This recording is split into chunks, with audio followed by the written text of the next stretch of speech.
Prospect number 100 on our 2025 NFL Draft Big Board is Ole Miss linebacker Chris Paul Jr. 6'1", 235. He's 22 years old.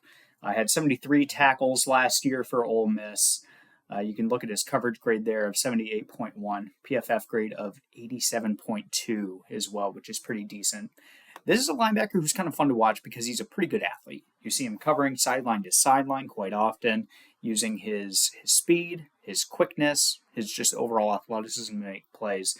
He's pretty good in coverage, which is something you would expect from a linebacker who is so athletic. He has pretty good change of direction, kind of goes along with that quickness and overall athleticism. Now, what are his weaknesses? Because that all sounds like pretty good stuff. Well, he's a little bit undersized. 6'1", 235. I think to be a successful starting linebacker in the NFL, he's probably going to have to add on some mass. That's my intuition on this one. His instincts aren't quite there yet either.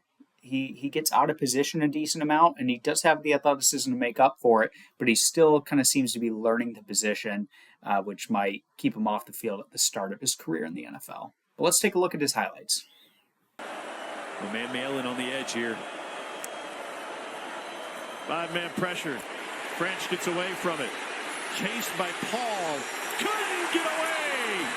Chris Paul with the sack. It's a loss of 6. They're new to it. Doing it for the first time this season. Ole Miss hopes they can be a playoff team. And that is a huge hit. Blown up in the back. Ole Miss leads the country in sacks. Empty backfield now for Van Buren. A 4-man rush. And he's intercepted.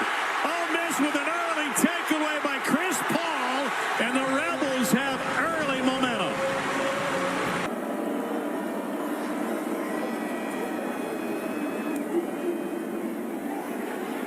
And Ole Miss continues to dial up the pressure. It's Chris Paul Jr. again. Jamori Macklin, the motion man, under duress and sack.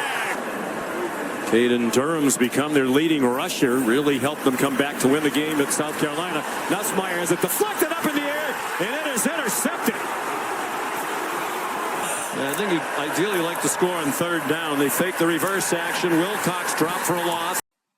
Hope you enjoyed his highlights. He's definitely a fun linebacker to watch. I think at the very least he'll be very useful on third downs in the NFL. And I think he has the ceiling of growing into a starting linebacker at the next level. So excited to see where his career goes. He is a day 2 pick in my mind, a late third at that. He has a score of 61.40. The consensus grade is a late third rounder.